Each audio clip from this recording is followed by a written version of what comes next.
ये महज इत्तेफाक है, क्रोनोलॉजी है या फिर तयशुदा टाइमिंग कि जैसे ही बंगाल समेत देश के कई राज्यों में चुनाव की वोटिंग खत्म होती है, थाली का हिसाब महंगा हो जाता है।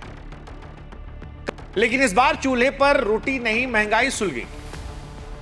फर्क बस इतना है कि आटा वही है, लेकिन पकाने वाली आग को महंगा कर दिया है। सरकार ने चुनावों के बाद तोहफा भेज दिया है, वो तोहफा जो सीधे आपकी जेब काटता है। जो जानते हैं ठीक, जो नहीं जानते बता दें कि आज से कमर्शियल गैस सिलेंडर 994 रुपए महंगा हो जाएगा। 5 किलो वाला भी 261 रुपए।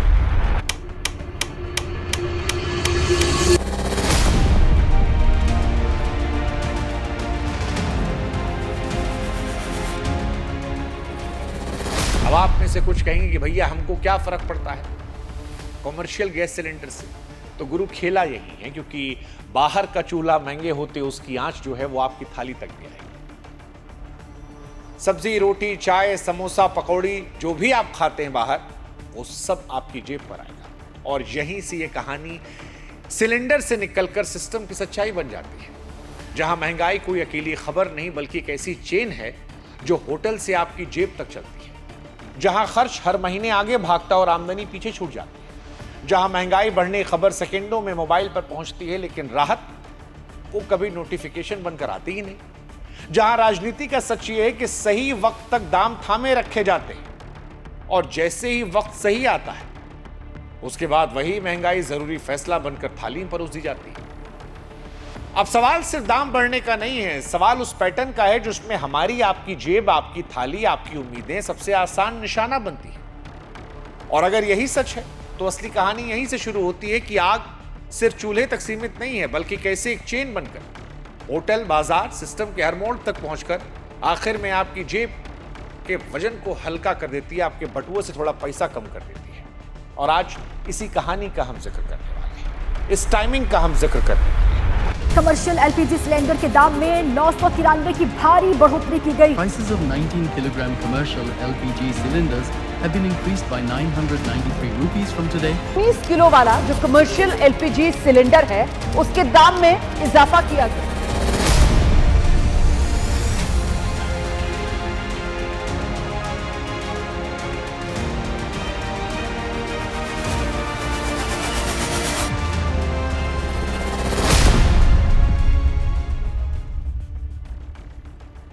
नमस्कार, मैं हूं शुभांकर मिश्रा और आज की कहानी है कि भैया इलेक्शन खत्म, महंगाई शुरू।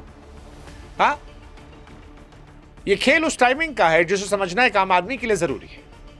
जब हम कहते हैं कि दाम बढ़ गए तो इसका मतलब सिर्फ नंबरों को बदलना नहीं है, पूरे तंत्र का खिलाफ खड़े होना है।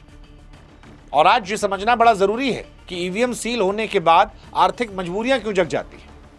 पिछले कई महीनों से जब देश चुनाव के मोड में था, ईरान अमेरिका के बीच युद्ध चल रहा था, वैश्विक बाजार हिला डुला था, लेकिन तब भी भारत में गैस और तेल की कीमतें ऐसे स्थिर थी जैसे मानो कोई मंत्र फूंक के मार दिया गया। लेकिन चुनाव खत्म, दाम बढ़ गए। और अगर आपको लग रहा है कि यह पहली बार है गुरु, तो आप बड़े मासूम हैं, क्योंकि पहली बार नहीं है। 2019 से लेकर 2024 के चुनाव गवाह है कि मतदान खत्म होने के ठीक 48 से 72 घंटों के बीच तेल कंपनियों ने अपने कीमतों में संशोधन कर दिया। अब आपको लग रहा होगा कि भैया तेल कंपनियों का नुकसान बहुत ज्यादा होता है, तो हकीकत यह है कि तेल कंपनियां जैसे IOCL, BPCL, HPCL पिछले 4-5 तिमाहियों के रिकॉर्ड अगर उठाकर देखें तो इन्होंने हजारों करोड़ रुपए के स्तर पर मुनाफा कमाया है। कई बार तो मुनाफा 30,000 करोड़ के पार गया है। इसके बावजूद जैसे ही सत्ता का रास्ता साफ होता है, जनता को उसी पुराने घाटे की भरपाई करने वाले लॉजिक के साथ अपनी जेब हल्की करने दिया जाता है। अब सवाल यह है कि क्या यह आम जनता के साथ चीटिंग नहीं है? जब तक आपको वोटर बनकर बटन दबाना था, चुनाव में वोट पाना था, तब तक सब कंट्रोल में था।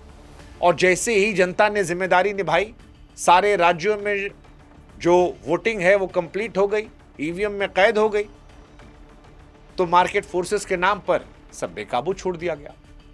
1 जून की शाम तक जो कीमतें पत्थर की लकीर बनी हुई थी, वो 2 जून से जनता के बजट को स्वाहा करने निकल पड़ी। अरे जब उंगली पर लगी नीली स्याही का निशान जो है वो ठीक से नहीं सूख पाया था, तो फिर इतनी जल्दबाजी किस बात की थी? और अगर अभी भी आप में से कोई मासूम है जिसको लगता है कि भैया घरेलू गैस सिलेंडर थोड़ी ना बढ़ा है, जो बढ़ाया गया वो तो कमर्शियल है, तो आज हम आपको ये भी समझा देते हैं कि अगर आपको लग रहा है आप बच गए हैं, क्योंकि सिस्टम, सरकार तो यही कहती है कि घरेलू सिलेंडर नहीं महंगा किए, आम आदमी सुरक्षित है, लेकिन आप समझो कि ये महंगाई का वो अदृश्यवार है जिसे हम और आप नजरअंदाज करते हैं। एक मिसाल के तौर पर समझाते हैं। दिल्ली के एक छोटे ढाबा मालिक की कहानी लीजिए, जिसके यहां रोजाना सैकड़ों कामकाजी लोग खाना खाने आते हैं। अब सिलेंडर पर अगर 1,000 रुपया बढ़ा है तो उसकी हर थाली की लागत जो है वो 8 से 10 रुपया बढ़ गई है। इस भारी बोझ को अपने मुनाफे से वो कभी काटेगा नहीं, क्योंकि उसका मुनाफा पहले से ही घटती बजट चलते मामूली है। नतीजा, इसका पूरा भार चुपचाप आपकी प्लेट पर शिफ्ट करेगा। यह सिर्फ एक ढाबे की कहानी नहीं है। मान लीजिए कोई टिफिन चलाने वाला है, अब गैस के दाम बढ़ने से उसका कुल खर्च 15,000 बढ़ गया।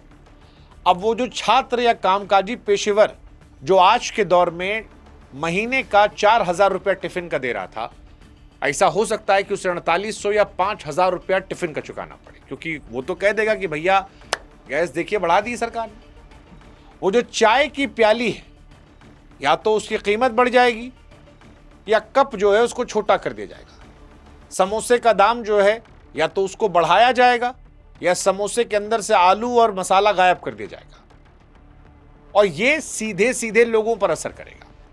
अब ये एक ऐसी चेन है जो सड़क किनारे की गुमटी से शुरू होकर आपके दफ्तर, कैंटीन और बच्चों के स्कूल के मेस तक पहुंचती है। जब कमर्शियल आग महंगी होती है तो बाजार में मिलने वाली हर बनी बनाई चीज आपकी पहुंच से दूर होने लगती है। आप भले ही घर में गैस कम जला लें, लेकिन बाहर कदम रखते वो बढ़ी हुई कीमतें आपको चुकानी पड़ेगी, और आखिर में मेहनत की कमाई धीरे धीरे गायब होती रहे। क्योंकि महंगाई कभी अकेले नहीं आती, वो अपने साथ सप्लाई चेन लेकर आती है, और इसे समझना बहुत जरूरी है। जब गैस और ईंधन की कीमतें बढ़ती हैं तो उसका सीधा असर माल ढुलाई पर पड़ता है। उदाहरण के लिए एक ट्रक ड्राइवर जो सब्जी मंडी से शहर तक राशन लाता है, उसके डीजल और मेंटेनेंस का खर्चा 18-20% बढ़ेगा। इसका गणित यह है कि जो सब्जी खेत में मामूली दाम पर बिकती है वो शहर की दुकान तक पहुंचते पहुंचते 10 रुपया किलो महंगी हो जाएगी।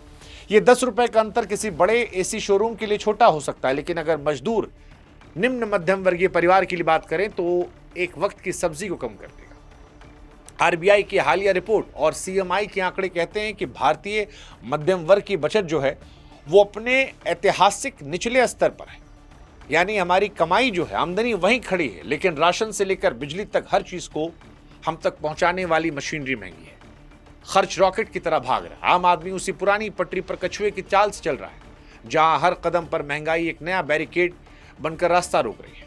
और इस हिडन कॉस्ट की वजह से एक औसत परिवार की बचत का पैसा तेल कंपनियों और ट्रांसपोर्टरों खाते में जा रहा, जिससे शायद वो अपने बच्चों के लिए बेहतर भविष्य, अस्पताल के लिए कुछ खर्च बचा सकता था। अब हालत यह कि इंसान कमाई का 70% हिस्सा आज बुनियादी जरूरतों को पूरा करने फूंक रहा है। ये कम से कम निम्न मध्यम वर्गीय और गरीब आदमी का तो यह हाल है। आज के दौर में डिजिटल इंडिया में तकनीक ने हमें बहुत कुछ दिया है, लेकिन आज के दौर में मध्यम वर्ग के लिए सिर्फ और सिर्फ तनाव का माध्यम बनकर खबरें आती हैं। आप सुबह आँख खोलिए, अखबार खोलिए, मैसेज आएगा गैस महंगी हो गई, पेट्रोल के दाम बढ़ गए। यह खबर पलक झपकते हमारी मानसिक शांति छीनती है। जिस कंपनी ने पिछली तिमाही में हजारों करोड़ का मुनाफा कमाया, सवाल यह है कि चुनाव खत्म होते ही आम आदमी से भरपाई का लॉजिक क्या था, और ये परेशान करने वाला है। आमदनी 98, खर्चा रुपया, वो जो पिक्चर थी उसकी कहानी सही है। और सुबह उठ के जब आप भी देखे होंगे कि दाम बढ़ गए, तो आपके मन में सवाल आएगा कि भैया वो दिन कब आएगा जब मोबाइल पर मैसेज आएगा कि सैलरी बढ़ गई। क्योंकि सैलरी नहीं बढ़ती इस देश में, दाम बढ़ते हैं। डिजिटल सिस्टम में वसूली की स्पीड बेमिसाल है, लेकिन राहत और सब्सिडी हमेशा नेटवर्क से बाहर है। किसी एक आदमी ने बढ़िया लिखा था कि भारत में टैक्स जो है वो अमेरिका के हिसाब से वसूलते हैं, और जो सर्विस है वो पाकिस्तान, बांग्लादेश, युगांडा के हिसाब से देते हैं। महंगाई के दौर में आर्थिक तबाही का रोज लाइव अपडेट हम लोग देखते हैं, और ये बड़ा परेशान करता है। आज का मिडिल क्लास डिजिटल प्लेटफॉर्म पर ऐसा लगता है खाली पेमेंट करने के लिए है, पेमेंट पाने के लिए नहीं है। क्योंकि पॉलिटिक्स, राजनेताओं के लिए हम और आप सिर्फ आंकड़ा है।